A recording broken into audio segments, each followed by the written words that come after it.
और अगर आप हरियाणा या यूपी से दिल्ली में प्रवेश करते हैं तो अक्सर आपको भारी ट्रैफिक जाम का सामना करना पड़ा। खास बात तो यह है कि जब चौड़ी और शानदार हाईवे है फिर भी ट्रक, बस और दूसरी गाड़ियों की वजह से जाम लगता है और इस तरह की परेशानी होती है। अब सवाल यह है कि बॉर्डर पर इस जाम की वजह क्या है।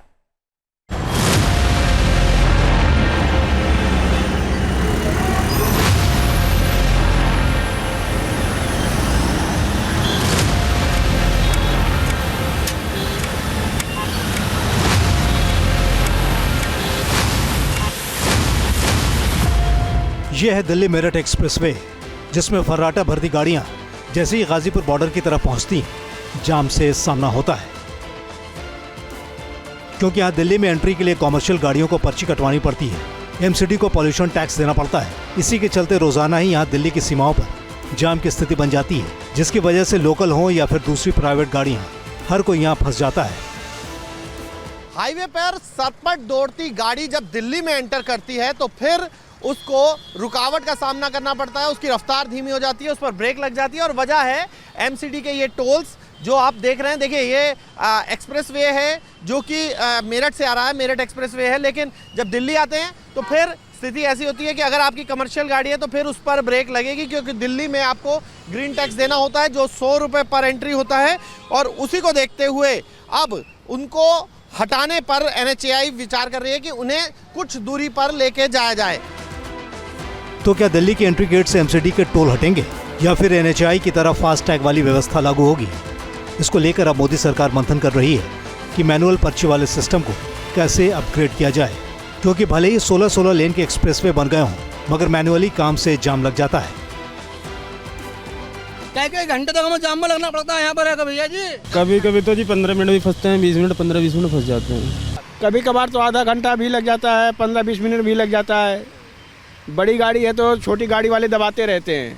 कई बार जी काफ़ी टाइम लग जाता, कई बार होता। ज़्यादातर संडे में तो खुला रहता, लेकिन बाकी टाइम में 7 दिन में, जो हफ्ते में संडे में तो शांति रहती है, बाकी ज़्यादातर जाम लगा ही रहता। ये प्राइवेट गाड़ियाँ भी जो जाने वाली है, किसी को जल्दी है, हमारे को तो ये पता है भाई हमने तो कमर्शियल गाड़ी है, हमें तो काम करना है। इनको कोई इमरजेंसी भी पड़ जाती है, कोई बीमार है। यही हाल दिल्ली के तमाम एंट्री पॉइंट पर है। यह है नोएडा, दिल्ली और फरीदाबाद को कनेक्ट करने वाला कालिंदी कुंज। यहाँ जाम हर रोज की समस्या है और इसके पीछे भी वजह है निगम की पर्ची का चक्कर।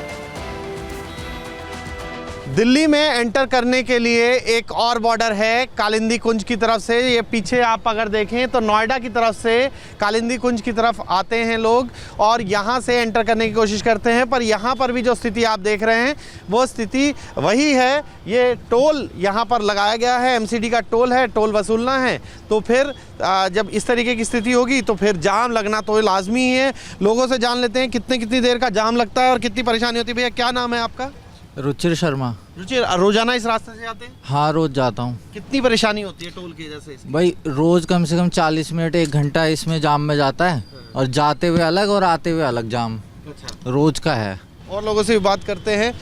भैया ये बताइए, रोजाना आप यहाँ से गुजरते हैं? हाँ जी, यहाँ से। ये टोल जो है, क्योंकि कमर्शियल वाहन वालों को ही देना होता है, लेकिन आप लोग भी इसी जाम में फंसते हैं? जी जी बिल्कुल, हमेशा ये तो फंसते हैं हम। कितनी देर फंसना पड़ता है? हम तो आधा 1-पौना घंटा, कभी 2 घंटा भी फंसना पड़ता है।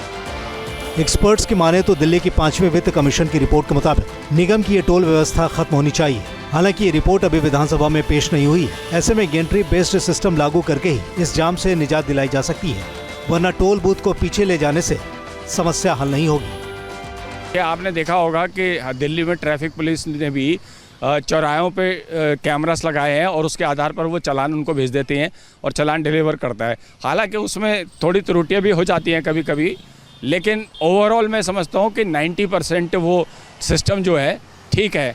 वो एक हो सकता है क्योंकि उसमें आपने जो कॉमर्शियल है उनको तो चला ही जाएगा। मान लो गलती से किसी दूसरे को चला गया तो वो जाके एजेंसी से बात करके अपना जो है विड्रॉ करवा सकता है चार्ज। तो मैं समझता हूँ कि वो फिर भी बेहतर है। दिल्ली के बॉर्डर से गुजरने वाले वाहन चालकों का भी मानना है कि फर्राटा भरती इन गाड़ियों को यहाँ कई बार 20 से 30 मिनट का जाम झेलना पड़ता है, जिसका खामियाजा उनके साथ साथ नॉन कमर्शियल वाहनों को भी उठाना पड़ता है। और अगर टोल बूथ कुछ दूरी पर होंगे तो जाम की समस्या से निपटा जा सकता है। दिल्ली से मोहित बख्शी के साथ team news nation. News nation अब व्हाट्सएप पर खबरों के ताजा अपडेट के लिए न्यूज नेशन के इस QR कोड को स्कैन करें।